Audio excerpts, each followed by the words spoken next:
يدعو لا ييأس، هود يدعو أهل البأس، إبراهيم عظيم النفس يدعو النمرود إلى الله، إبراهيم عظيم النفس يدعو النمرود إلى الله، لا إله إلا الله. سبحان الله حمدا لله ولا إله إلا الله، سبحان الله حمدا لله ولا إله إلا الله. الحمد لله رب العالمين والصلاة والسلام على أشرف الأنبياء والمرسلين وعلى آله وصحبه وسلم. أما بعد, mes chers frères et sœurs, assalamu alaikum wa rahmatullahi wa barakatuh. Que la paix, la bénédiction et la clémence d'Allah subhanahu wa ta'ala soient sur vous. On se retrouve aujourd'hui pour le cours numéro 4 sur la prophétie. On va commencer la série des cours sur la prophétie. Et aujourd'hui, c'est plus précisément les généralités concernant la prophétie que nous allons voir. Et je dirais que c'est un des cours les plus importants et les plus essentiels à connaître. Ce sont vraiment toutes les choses de base qui seront mises en place concernant les prophètes et la prophétie. Et d'ailleurs, c'est vrai, j'ai oublié quelque chose. Donc, comme j'ai dit, aujourd'hui, c'est le cours sur la prophétie. J'ai oublié une chose concernant la prophétie. Le terme prophétie est un terme très compliqué. Il a deux significations. La première signification, c'est ce qui est relatif aux prophètes, ce qui désigne les prophètes. Et la deuxième signification de ce terme, c'est ce qui a trait à la prédiction. Ce qui est en lien avec la prédiction. En anglais, c'est plus facile. Ce terme est plus simple. Il existe deux termes différents. Le premier, c'est prophethood. Et le deuxième, c'est prophecy. Et donc, on peut distinguer plus facilement la différence entre ces deux. Ici, nous allons parler de prophethood. Nous allons voir prophecy, la prophétie, la prédiction plus tard. Pour le moment, nous parlons que de la prophétie, dont le sens est les liens, ce qui est relatif aux prophètes. Seulement prophethood. Nous n'allons pas voir la prédiction pour le moment. La prédiction se verra, je pense, dans le cours 6 ou 7, quelque chose comme ça. Mais aujourd'hui, seulement, nous allons parler de la prophétie, de ce qui est relatif aux prophètes. Alors, pour commencer tout de suite avec les généralités. Et ce sont des choses de base que toute personne doit connaître et qu'il est important de connaître.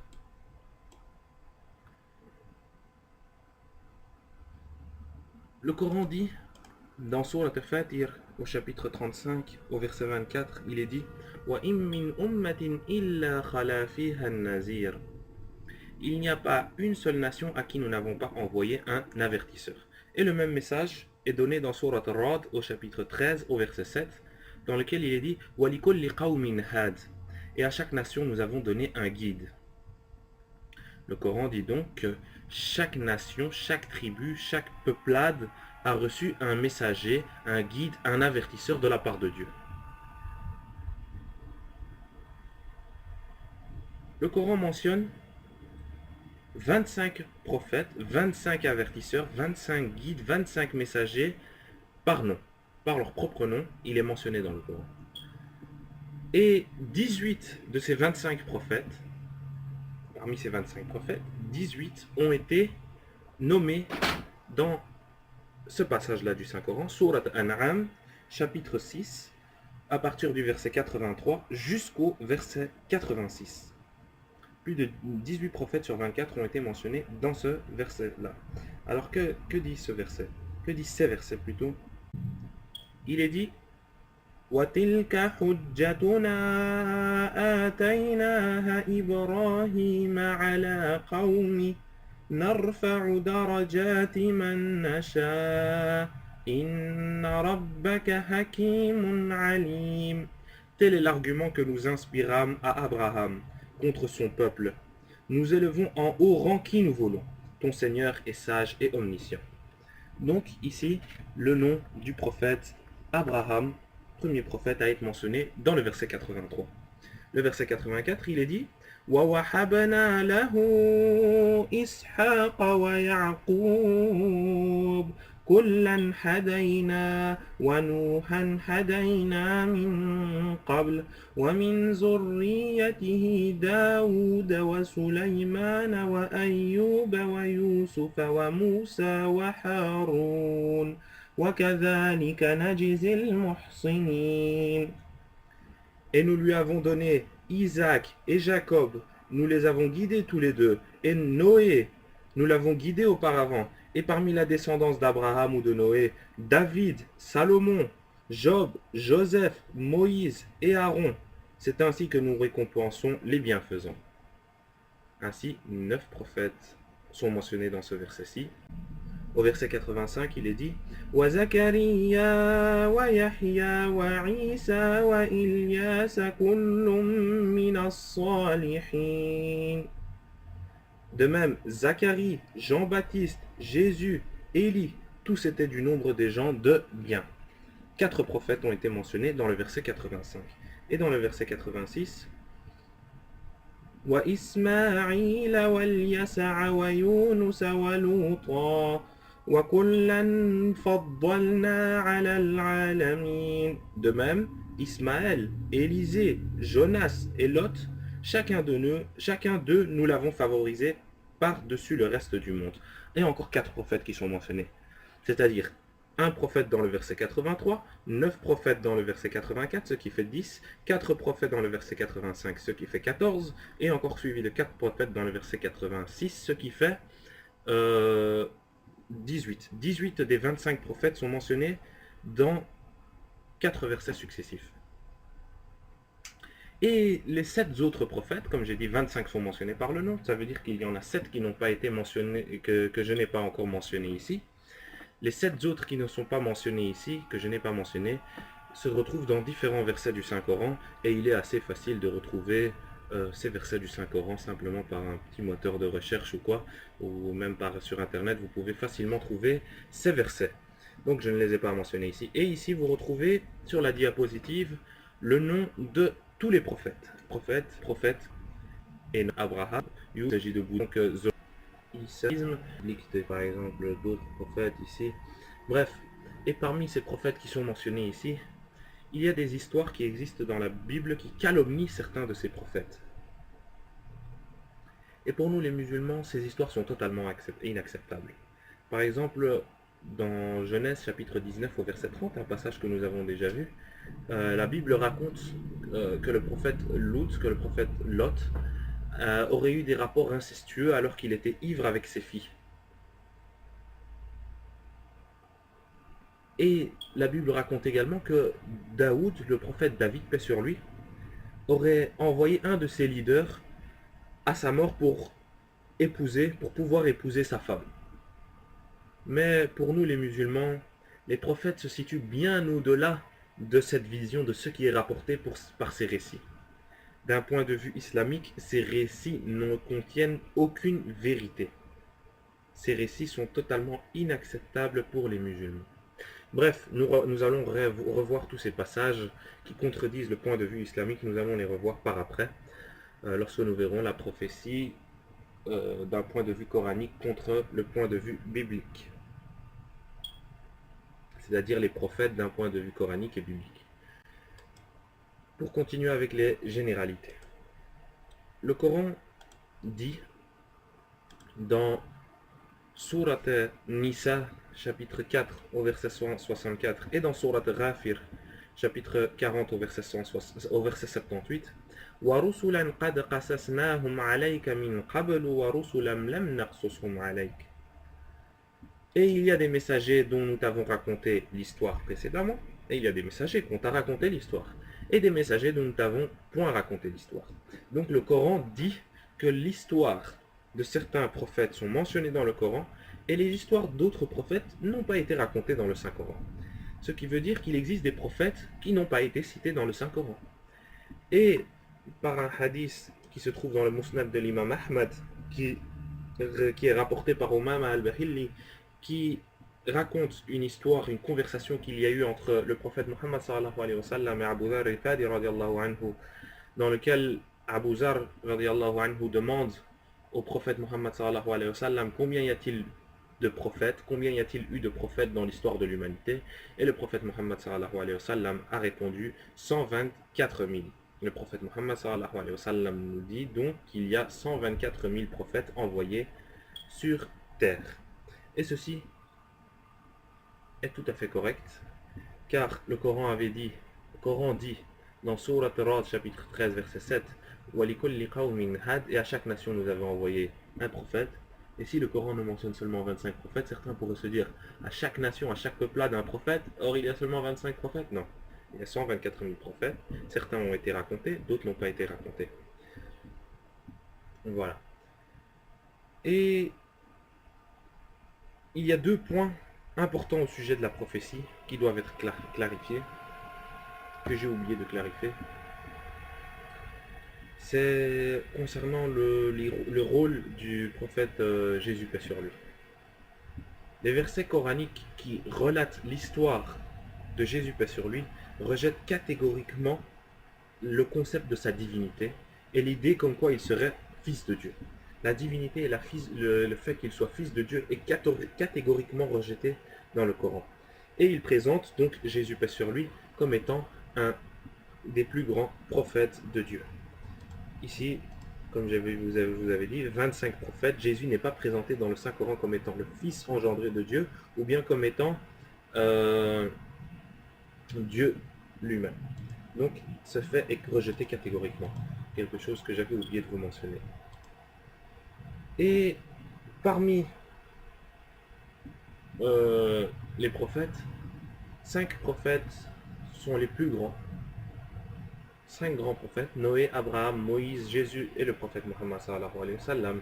Et attention, ceci n'est pas contradictoire au verset 285 de Sourate Al-Baqarah dans lequel il est dit La nufarriqu bayna ahadin min rusuli, comme quoi nous ne faisons aucune distinction entre les prophètes. Et nous allons revenir sur ce fait bien plus tard, nous allons revenir dans quelques cours plus tard et nous allons voir et expliquer comment se fait-il que 5 prophètes, qu'il y ait 5 grands prophètes. Nous allons revoir ceci par après, Inch'Allah. Concernant Jésus, paix sur lui.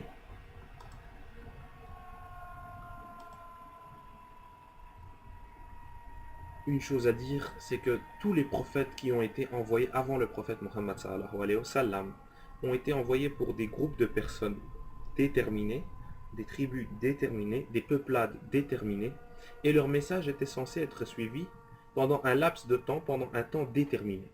C'est-à-dire que lorsqu'un prophète venait, ce prophète venait et son message était censé être suivi lorsque il est apparu, jusqu'à ce qu'un nouveau prophète arrive, un nouveau. À partir de quand il est apparu jusqu'à ce qu'un nouveau prophète arrive, c'est son message qui doit être suivi. Dès qu'un nouveau prophète arrive, c'est le message du nouveau prophète qui arrive. Et attention, les messages qu'apportent les nouveaux prophètes ne contredisent pas le message de l'ancien. Il peut contredire le message des anciens prophètes sur des points mineurs, mais pas sur des points majeurs. Un nouveau message ne peut pas contredire le message d'un ancien prophète sur des points majeurs. Par exemple, si un nouveau messager vient, on a toujours appris que Dieu était unique, et un nouveau messager vient et il dit que non, il y a plusieurs dieux, comme dans la mythologie, ou qui nous présente peut-être la mythologie grecque ou quoi. Il nous dit qu'il y a plusieurs dieux, il faut croire en tous ces dieux-là, Apollon et tout cela, Zeus et tout ça. Il nous présente tous ces dieux, nous devons les rejeter, cette personne n'est pas un prophète. Mais un prophète qui vient et qui continue à dire que Dieu est un, que Dieu est unique, qu'il rapporte exactement le même message que l'autre, mais qu'il change des petites choses et qui sert de modèle pour son peuple, ce prophète est un réel prophète et doit être accepté. Mais un prophète qui contredit le message rapporté par un ancien prophète ne peut pas être un prophète. Bref, concernant Jésus, paix sur lui. Jésus, paix sur lui, dit dans le Saint-Coran, dans Sourate Al-Imran, chapitre 3, verset 49, il est dit « Wa rasulan illa bani Israël » et il sera messager qu'aux enfants d'Israël. Comme j'ai dit, chaque prophète était envoyé pour un peuple déterminé. Jésus avait été envoyé que pour les enfants d'Israël. Et son message était censé être suivi depuis son apparition jusqu'à ce qu'un nouveau messager arrive, jusqu'à ce que le prophète Mohammed sallallahu alayhi wa sallam arrive. Et le même message est donné dans la Bible. Si nous disons que Jésus n'est venu que pour les enfants d'Israël par le Coran, les chrétiens ne vont pas l'accepter. Mais si on leur montre les versets de la Bible, ils sont obligés de l'accepter. Matthieu chapitre 10, versets 5 et 6, il est dit « N'allez pas vers les païens, vers les samaritains, mais allez plutôt vers les brebis perdues de la maison d'Israël. » Et le même message, un message similaire, est répété dans Matthieu chapitre 15, verset 24, dans lequel il est dit « Je n'ai été envoyé qu'aux brebis perdues de la maison d'Israël. » Donc Jésus, paix sur lui, n'a été envoyé qu'aux enfants d'Israël, qu'aux Juifs.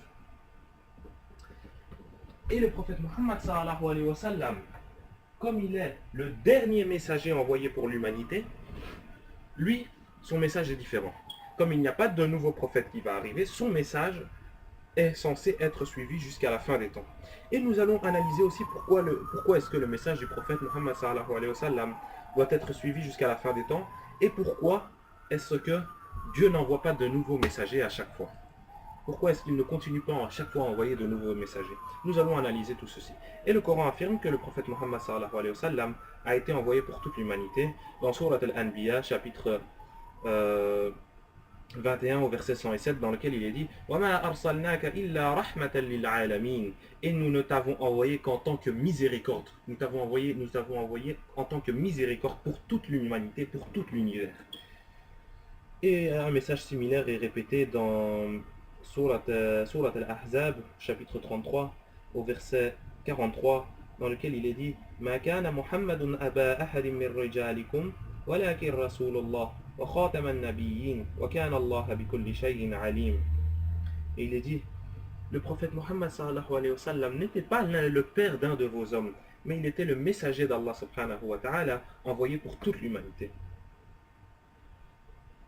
Donc le prophète Muhammad sallallahu alayhi wa sallam était un messager envoyé pour toute l'humanité.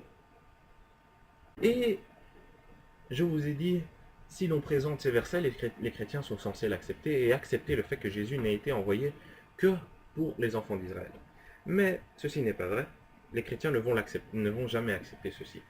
Car s'ils acceptent ceci, cela signifie qu'ils ne sont pas sauvés par le prétendu sacrifice que Jésus a fait pour eux. Et donc que leur religion est vaine. Ils ne peuvent pas l'accepter ceci. Donc ils sont obligés de réfuter ceci. Et pour réfuter ceci, ils utilisent souvent ces deux versets. Matthieu chapitre 28 au verset 19 et Marc chapitre 16, le verset 15. Donc si nous lisons ces deux versets, qu'est-ce qu'il est dit dans ces deux versets? Matthieu chapitre 28, verset 19, Marc chapitre 16, verset 15.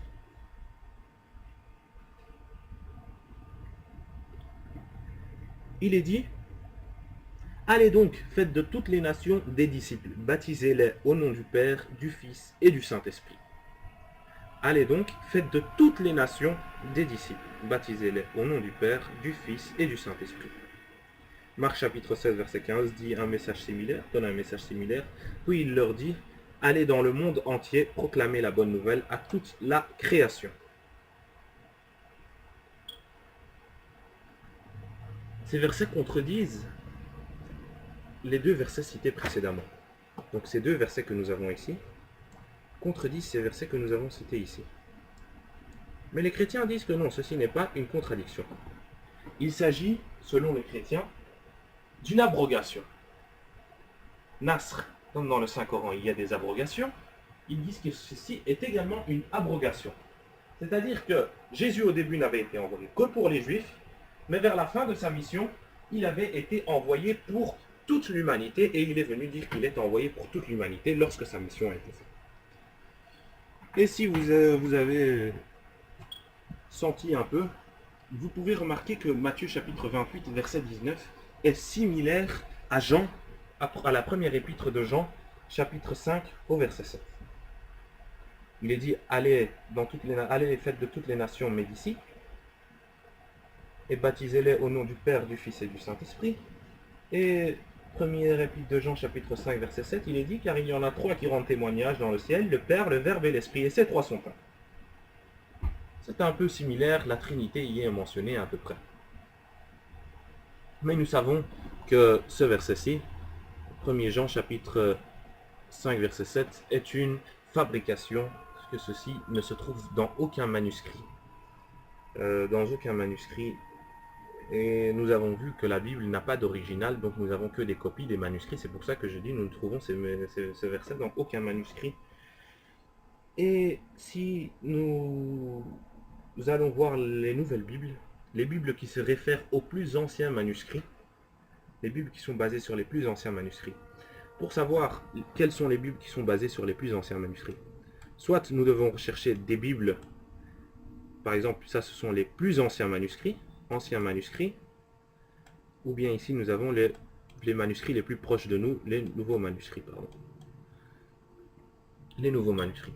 Donc, pour savoir accès à ces anciens manuscrits, nous devons avoir soit un contemporain qui a été se référer aux plus anciens manuscrits, ou bien nous devons avoir une personne de cette époque-là et avoir la Bible d'une personne qui s'était déjà à la base basée aux plus anciens manuscrits, ou bien une personne qui se retrouvait parmi les nouveaux manuscrits dans cette période-là, mais qui s'est basée sur les anciens manuscrits. Et ici, des personnes contemporains qui se sont basés sur les plus anciens manuscrits, parmi les savants de la Bible, il y a ceux qui ont fait la version révisée, la version standard révisée, et ils se sont basés sur les plus anciens manuscrits, et ils ont dit que ce verset était une erreur. Et si nous prenons la Bible de l'abbé Crampon, une très vieille Bible, une Bible de 1905 je pense, 1905, oui, et que nous allons à ce passage, 1er Jean chapitre 5 verset 7. Et si nous ouvrons, nous voyons ici, car il y en a trois qui rendent témoignage, entre crochets, dans le ciel, le Père, le Verbe et l'Esprit, et ces trois sont un, et il y en a trois qui rendent témoignage sur la terre, et ils ont fermé les crochets. L'Esprit, l'eau et le sang. Et ces trois sont d'accord. Et il y a une petite note en bas de page ici, et dans cette note en bas de page, il est dit, on ne trouve les mots mis entre crochets. Les mots mis entre crochets, c'était quels mots? Dans le ciel, le Père, le Verbe et l'Esprit, et ces trois sont un. C'est ça les mots mis entre crochets. On ne trouve les mots mis entre crochets dans aucun manuscrit grec antérieur au XVe siècle et dans aucun manuscrit de la Vulgate antérieur au 8e siècle. On ne trouve ces termes dans aucun manuscrit antérieur au XVe siècle et dans aucun manuscrit antérieur au 8e siècle. Dans aucun manuscrit avant le 8e siècle, ce verset ne se trouve. C'est-à-dire que ce passage a été mis en place à cette époque-là, plus ou moins. Dans les anciens manuscrits, on ne les trouve pas. Mais dans les nouveaux manuscrits et dans les manuscrits contemporains, on peut les retrouver. C'est donc un passage qui a été inventé pour essayer de faire avaler la Trinité, pour forcer les gens à accepter, car je pense ne pas l'avoir dit, mais il n'y a aucun verset pour le moment dans la Bible qui expliquerait la Trinité. Il n'y a aucun verset qui prouve que la Trinité existe réellement. Il n'y a aucun verset qui dit que le Père, le Verbe et l'Esprit, et ces trois sont un. Qu'il y a le Père, le Fils et le Saint-Esprit, et ces trois sont un. Ce verset n'est pas trouvable dans la Bible. Et alors, pour essayer de faire comprendre et pour forcer les gens à accepter cette chose, car cette chose, par la nature humaine, on ne peut pas comprendre une telle chose, donc pour forcer les gens à accepter, un verset qui existe dans la Bible, et tout le monde est obligé de l'accepter, car il y a un verset dans la Bible. Donc c'est pour ça qu'ils ont mis ce passage-là dans la Bible. Ce passage-là, Matthieu chapitre 28, verset 19, est similaire aussi au passage de 1er Jean chapitre 5, verset 7. Et nous savons également que Matthieu chapitre 28, verset 19, ce verset a également été modifié et a subi des modifications. Si vous avez remarqué, Matthieu chapitre 28, verset 19, c'est le dernier chapitre. Marc chapitre 16, verset 15, c'est le dernier chapitre. Et verset 19, verset 15, c'est à peu près les derniers versets, plus ou moins. Matthieu chapitre 28 comprend 20 versets, 19 c'est l'avant-dernier verset, et Marc comprend également 20 versets, 15 c'est 5 versets avant la fin. C'est donc dans le dernier chapitre, à chaque fois dans le dernier chapitre, que l'on retrouve ces termes-là. Cette phrase, comme quoi Jésus aurait été envoyé pour toute l'humanité. Dans les derniers chapitres des deux premiers évangiles. C'est assez bizarre. Et nous savons, par les savants chrétiens, les chrétiens eux-mêmes disent que Matthieu chapitre 28, verset 19 aurait subi des modifications avec Eusèbe, etc. Mais bon, bref, on ne va pas rentrer dans ces détails-là. Et Marc chapitre 16, verset 15, les chrétiens eux-mêmes reconnaissent que ce passage-là, que le passage ici est une fabrication, est une falsification. L'évangile selon Marc, le chapitre 16, à partir du verset 9 jusqu'au verset 20, c'est en fait une conclusion qui a été ajoutée bien plus tard et qui n'existait pas à la base dans la Bible. Et il y a deux types de conclusions qui existent, c'est pour ça que l'on dit que ce passage est une fabrication, une innovation dans la Bible, et ces passages n'existaient pas dans les originaux. Donc, qu'est-ce qu'il est dit de Matthieu chapitre 9 verset à 20? Ce sont des conclusions qui ont été ajoutées plus tard, et il existe deux types de conclusions. La conclusion longue et la conclusion courte. Et certaines Bibles contiennent la conclusion longue, et c'est ce qui se retrouve dans la majorité des Bibles actuelles, et certaines Bibles contiennent la conclusion courte. Et certaines Bibles parfois citent même les deux conclusions. Donc je vais vous lire les deux conclusions et vous allez voir ce qu'il est dit dans ces deux conclusions.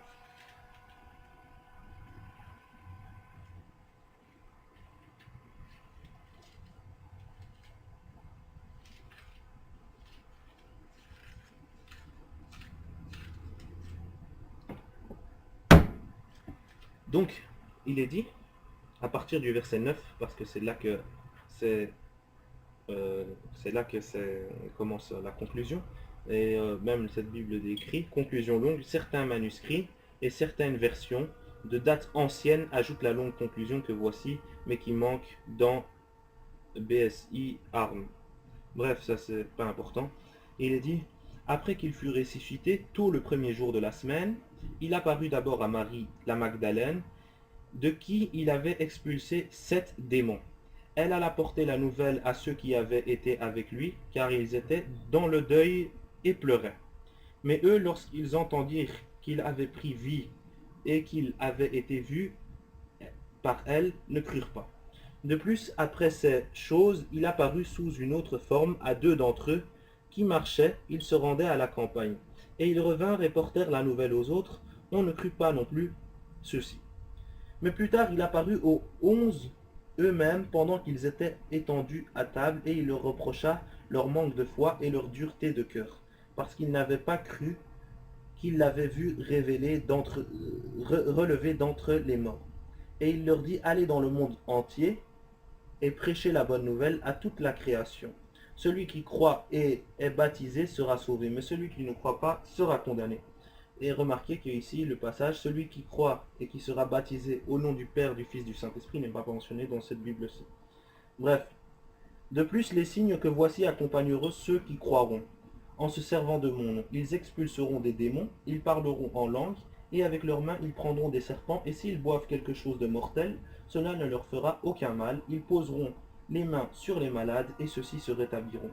Ainsi donc le Seigneur Jésus, après leur avoir parlé, fut enlevé au ciel et s'assit à la droite de Dieu. Eux donc sortirent et prêchèrent partout, tandis que le Seigneur travaillait avec eux et confirmait le message par les signes qui l'accompagnaient. Et la conclusion courte, quelques manuscrits et versions de dates plus récentes donnent, après Marc chapitre 16, verset 8, la conclusion courte que voici. Mais toutes les choses qui leur avaient été ordonnées, elles les racontèrent brièvement à ceux qui étaient dans l'entourage de Pierre. D'autre part, après ces choses, Jésus lui-même envoya par leurs intermédiaires de l'est à l'ouest la proclamation sacrée et incorruptible du salut éternel. Il s'agit en fait de conclusions. C'est de Marc chapitre 16, à partir du verset 9 jusqu'au verset 20, il s'agit de conclusions. Deux types de conclusions qui existent dans la Bible. Et Marc chapitre 16, conclusion, ça concorde puisqu'il se retrouve tout à la fin de la Bible, donc ça peut concorder. Ce que disent les savants chrétiens peut être correct. Et moi je dirais même plus, c'est que Matthieu chapitre 28, verset 19 est également une conclusion. Pourquoi? Il s'agit également du dernier chapitre. Et si nous prenons la Bible à la lettre rouge, c'est-à-dire une Bible où tous les propos, toutes les lettres, tous les mots qui ont été sortis de la bouche de Jésus ont été mentionnés en rouge. Et tout ce qui n'est pas de Jésus est mentionné en noir. Et dans la Bible à la lettre rouge, si nous ouvrons ces deux chapitres, le chapitre 28 de Matthieu et le chapitre 16 de Marc, nous voyons que seulement ces versets-là, le verset 19 et le verset 15 sont mentionnés en rouge, et tout le reste du chapitre est en noir, si je me rappelle bien. Tout le reste du chapitre est en noir, seulement ces deux versets-là, pas beaucoup de rouge dans ce chapitre. La plupart, c'est du noir. Seulement ces deux versets-là sont mentionnés en rouge, ont été attribués à Jésus, paix sur lui. Et moi, je dirais que ces passages-là contredisent la Bible. Ce passage-là, j'ai dit qu'ils contredisaient cela. Eux, ils disent non, il ne s'agit pas d'une abrogation, mais il ne s'agit pas d'une contradiction, mais d'une abrogation. Moi, je dis qu'il s'agit quand même d'une contradiction. Et je refuse de croire que ceci est une abrogation. Parce que, s'il s'agit d'une abrogation, rien ne doit venir contredire l'abrogation en elle-même. Mais ici, il y a un passage qui contredit l'abrogation en elle-même. Lorsque Jésus, paix sur lui, pour rafraîchir vos mémoires, lorsqu'il avait été mis sur la croix, Jésus sur la croix a dit « Tout est accompli ». C'est mentionné dans Jean chapitre 19, verset 30. Vous pouvez aller lire Jean chapitre 19, au verset 30. Jean chapitre 19, verset 30, Jésus a été mis sur la croix, il a dit « Tout est accompli ». Et, par la suite, dans Matthieu chapitre 28, verset 19, Marc chapitre 16, verset 15, après sa prétendue mort et sa résurrection, on apprend que Jésus donne un nouvel enseignement. Et il dit d'aller prêcher, d'aller enseigner à toutes les personnes que Jésus n'est pas venu uniquement pour les enfants d'Israël, mais d'aller les prêcher qu'il est venu pour l'humanité entière. Coup de théâtre, Jésus est venu pour l'humanité. Et en plus, le pire, c'est qu'il l'annonce au dernier moment, juste avant de partir. Et une question qu'il faudrait se poser, c'est pourquoi Jésus, paix sur lui, ne l'a-t-il pas annoncé plus tôt? Quel est le but de cette abrogation? Quel est le but du fait de dire au début que je ne suis envoyé que pour les Juifs, mais à la fin de se révéler avoir été envoyé pour toute l'humanité? Quel est le but dans ce cas? Est-ce qu'on ne dit pas qu'un homme averti en vaut deux? Pourquoi n'a-t-il pas prévenu les non-juifs à l'avance? Pourquoi ne nous a-t-il pas prévenus à l'avance? Et juste au dernier moment, il ne nous a pas prévenus nous, mais il a prévenu ses disciples d'aller nous enseigner à nous. Jésus dit bien, écoutez ceci, Jésus dit tout est accompli lorsqu'il était sur la croix, et au dernier moment il vient et il donne un nouvel enseignement, ce qui contredit la Bible. Alors ce qui signifie que soit Jésus a menti, soit Jésus s'est trompé. Nous ne pouvons pas accepter le fait que Jésus ait menti.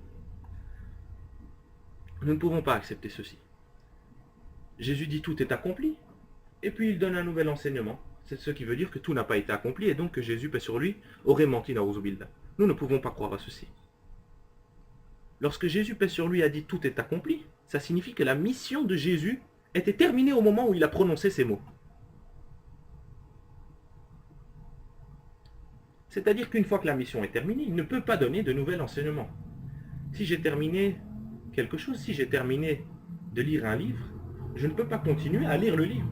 Je ne peux pas continuer à aller plus loin, à lire le livre. Une fois que c'est terminé. Un point, c'est tout.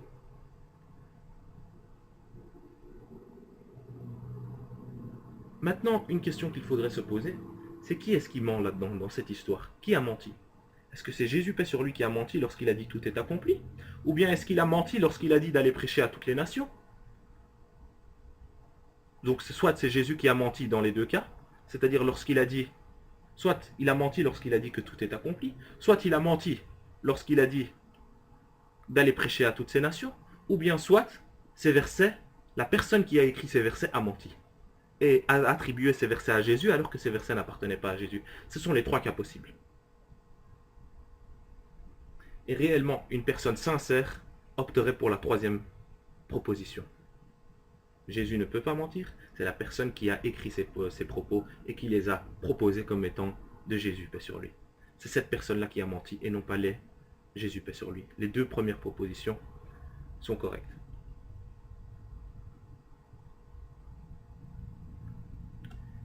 Et certains avancent le fait que le cas est similaire pour l'islam. Le prophète Mohammed sallallahu alayhi wa sallam, lorsqu'il a dit que tout était accompli, il a donné de nouveaux enseignements, il a également dit qu'il est venu pour l'humanité tout entière. Et ceci est incorrect à 1000%. Dans quel verset est-ce que le prophète Mohammed sallallahu alayhi wa sallam a dit qu'il était envoyé pour que la religion avait été accomplie? Dans quel verset? Sourate Al-Ma'ida, chapitre 5, verset 3, un passage que nous avons déjà vu. C'est une sourate qui a été révélée à Médine. À Médine. Dans lequel le prophète a dit Al-yawma akmaltu lakum dinakum wa atmamtu alaykum ni'mati wa raditu lakum al-islam ad-dina. Aujourd'hui, j'ai parachevé sur vous mon bienfait, j'ai accompli pour vous l'islam comme mode de vie. Une sourate révélée à Médine, c'est à Médine que le prophète, paix sur lui, cette sourate a été révélée, une sourate médinoise, et le prophète était en train de faire le hajj, il était en train de faire le pèlerinage à la Mecque. Il faisait le pèlerinage à la Mecque, et il a dit que toute la religion, dans son sermon, dans Hajjatul Wida, dans son sermon, il a dit que la religion avait été accomplie, et certains des compagnons ont pleuré et tout parce qu'ils savaient que ce serait bientôt la fin et que le prophète Mohammed sallallahu alayhi wa sallam allait partir de ce monde. Et les passages où le prophète avait dit qu'il a été envoyé pour toute l'humanité, il les avait mentionnés bien avant. Une fois qu'il avait dit qu'il avait été envoyé pour l'humanité, une fois qu'il avait dit que sa mission était complétée, il n'est pas venu donner un nouvel enseignement et dire qu'il est venu pour toute l'humanité. Bien avant ceci, il avait dit qu'il était venu à toute l'humanité. S'il n'avait été envoyé que pour les Mécois, alors il n'aurait pas été prêché à Médine. Il n'aurait pas envoyé certaines des personnes aller prêcher dans les 4 coins du monde. Bref, ceci est complètement incorrect. Le prophète Mohammed sallallahu alayhi wa sallam n'a pas du tout dit, après avoir dit tout est accompli, n'a pas été donné de nouvel enseignement. C'est ce que l'on retrouve dans la Bible. Si on attribue ces deux passages à Jésus, paix sur lui,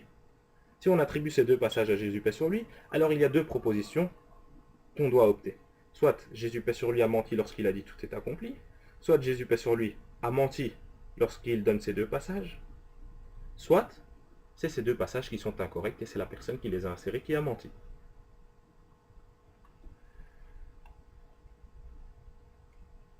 Alors pour continuer avec les généralités, on reconnaît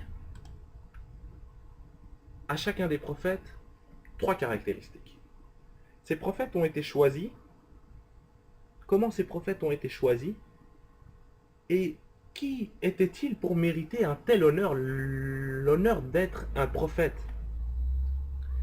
La mission prophétique est une faveur, une bénédiction que Dieu accorde à qui il veut. Mais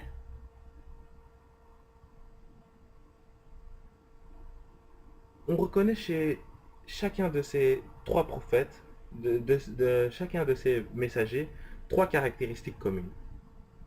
Avant même qu'ils soient prophètes, on reconnaissait dans chacun de ces messagers 3 caractéristiques communes. La première caractéristique, c'est que cette personne est le meilleur homme, il est le meilleur homme de sa communauté, à la fois moralement et intellectuellement. Et ceci est normal car on sait qu'un prophète sert de modèle pour toute sa communauté, pour ses fidèles. C'est le modèle qu'il faut suivre pour ses fidèles. Donc c'est pour ça qu'il doit être le meilleur des hommes, à la fois moralement et intellectuellement. Sa personnalité doit inciter les gens à accepter son message. C'est normal si la personne est une personne qui a déjà un nom qui est mauvais, une mauvaise réputation. S'il prétend être prophète, tout le monde le rejettera. Mais si un prophète une personne a une bonne réputation et qu'il est connu comme étant une très très bonne personne à la base, les gens ne peuvent pas rejeter son message. Et le prophète Mohammed sallallahu alayhi wa sallam, avant qu'il soit messager, il y avait eu un problème à la Mecque. Avant qu'il soit messager. Le prophète Mohammed sallallahu alayhi wa sallam avait aux alentours de 20 ans, et un grand événement s'était produit à la Mecque. Un événement qui a bouleversé l'histoire de la Mecque.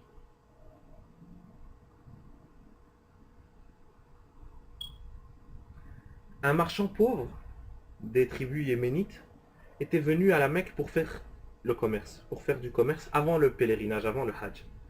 Et les Yéménites ne sont pas aussi nobles que les Qurayshites, que les gens de la Mecque, les Qurayshites. Alors, ce Yéménite avait vendu de la marchandise à un Qurayshite, à une personne très riche, noble, qui s'appelait Al-Hasib al-Wahil. Mais il ne lui a pas payé tout de suite la somme. Il lui a dit de venir après le Hajj pour son argent. Après le Hajj, il est venu pour l'argent. Le Qurayshite lui dit de venir plus tard.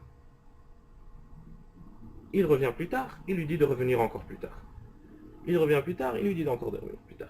Et ainsi de suite. Il a compris qu'il n'allait jamais recevoir son argent de la part de ce Qurayshite qui est riche et noble.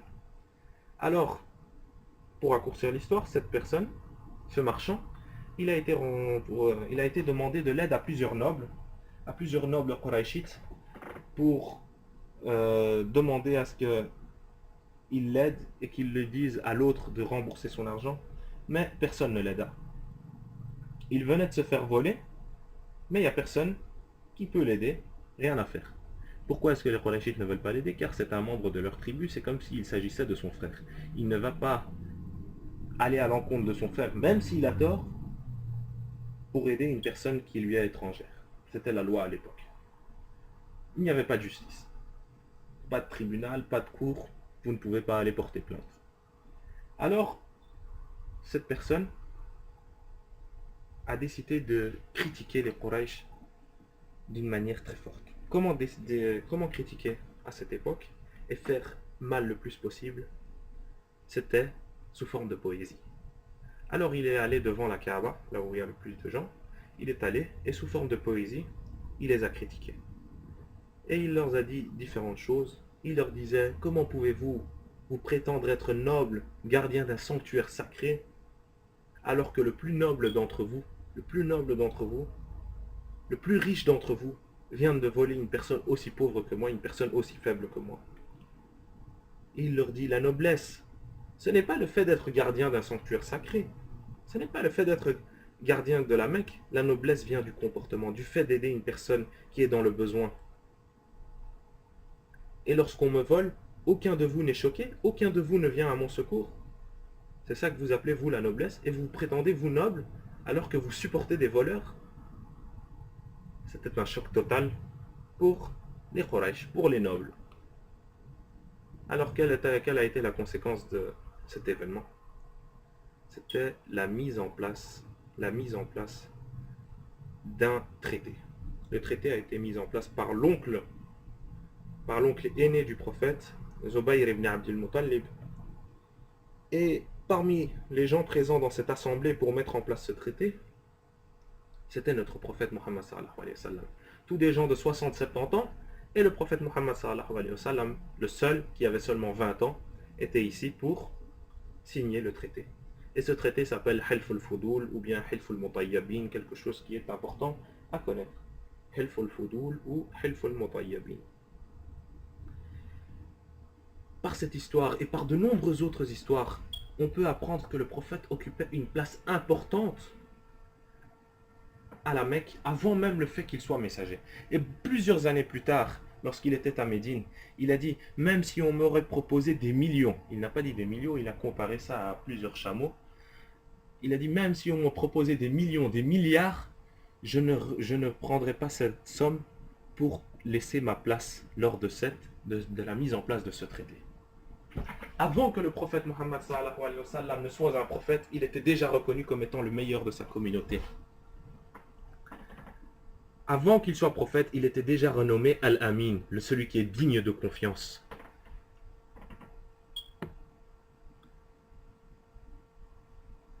La deuxième caractéristique qu'ont ces prophètes, c'est que pour prouver qu'ils ne sont pas des imposteurs, Dieu les soutient par des miracles. Ces miracles ne sont pas accomplis par le prophète lui-même, mais ils sont rendus possibles par le pouvoir et par la permission de Dieu. Et généralement, ces miracles touchent le domaine dans lequel le peuple auquel ils s'adressent excelle, ou bien ils sont reconnus comme étant supérieurs par rapport aux autres.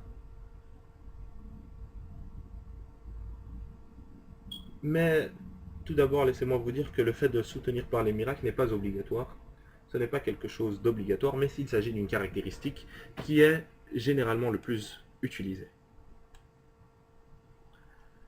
Et on peut illustrer ce fait que les soutiens par les miracles dans lesquels le peuple excelle ou bien ils sont reconnus comme étant supérieurs par les exemples accordés aux trois prophètes des trois grandes religions monothéistes, le judaïsme, le christianisme et l'islam. De nombreuses personnes du peuple de Moïse excellaient dans la magie. Alors son plus grand miracle a été de vaincre la magie des plus grands magiciens de l'Égypte à son époque. Les contemporains, le peuple de Jésus était reconnu pour être des bons médecins. Ces miracles ont donc consisté à faire de Jésus un miracle, de faire de Jésus un médecin supérieur et quelque chose que les autres médecins ne pouvaient pas faire. Revivre le mort, guérir celui qui est atteint d'une maladie incurable, le sourd et le muet, celui qui est lépreux. Bref. Et les Arabes, ils étaient reconnus pour leur éloquence et pour leur talent de la poésie. Alors le plus grand miracle du prophète Mohammed sallallahu alayhi wa sallam, ça a été le Saint-Coran. Le Saint-Coran qui est la meilleure des poésies qui puisse exister et que des légions de poètes et d'orateurs n'ont jamais été capables d'imiter, bien que ils ont été mis au défi par le Coran lui-même. Et le miracle que le prophète Mohammed sallallahu alayhi wa sallam a apporté, il est particulier par rapport aux autres miracles. Les autres miracles, nous ne pouvons pas les vérifier aujourd'hui. Jésus a guéri les lépreux et les aveugles, nous y croyons à ceci, car le Coran atteste ceci. Mais nous ne pouvons pas les vérifier. Mais le miracle que le prophète Mohammed sallallahu alayhi wa sallam a apporté peut être vérifié aujourd'hui, pouvait être vérifié hier, peut être vérifié aujourd'hui et pourra être vérifié demain. Car le prophète Mohammed sallallahu alayhi wa sallam a été envoyé pour toute l'humanité et pour jusqu'à la fin des temps. Donc il se doit que son miracle doit être universel. C'est pour ça que les caractéristiques du Coran sont une preuve de son origine divine. Et la troisième caractéristique, c'est que chaque prophète a clairement affirmé que le message qu'il reçoit n'est pas de sa propre invention, mais qu'il s'agit d'un message qui provient de Dieu, d'Allah subhanahu wa ta'ala, et qui est destiné pour sa communauté, et pour le prophète Mohammed sallallahu alayhi wa sallam, sa communauté et l'humanité.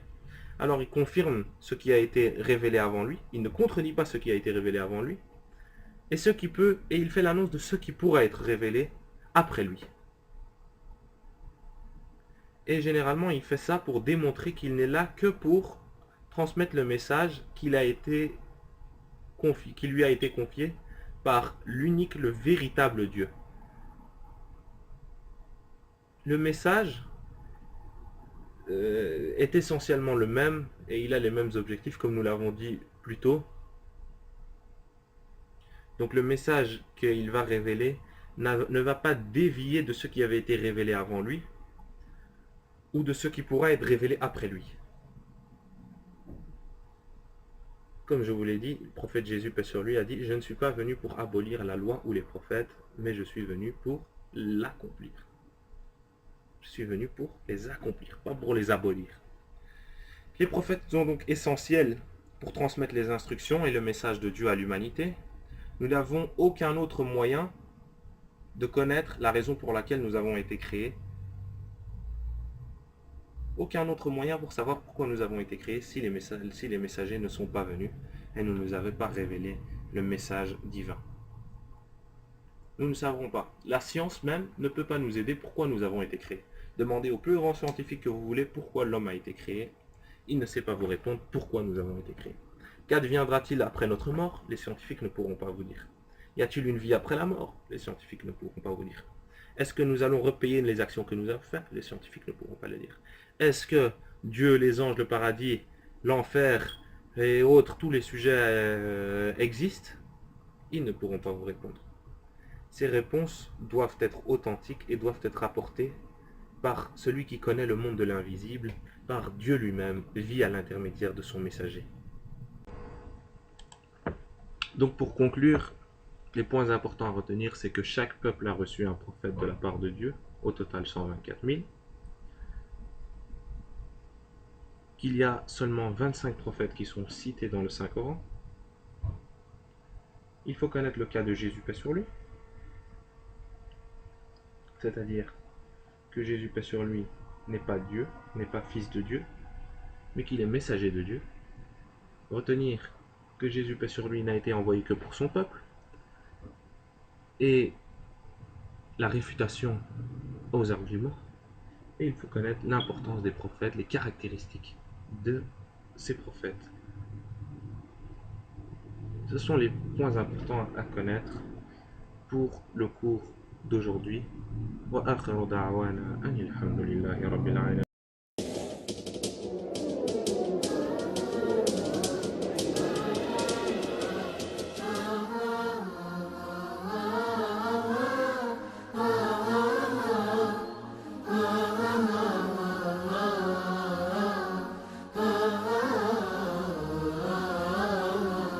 يا طيبة يا طيبة يا دوا العيانة اشتقنا لك والهوى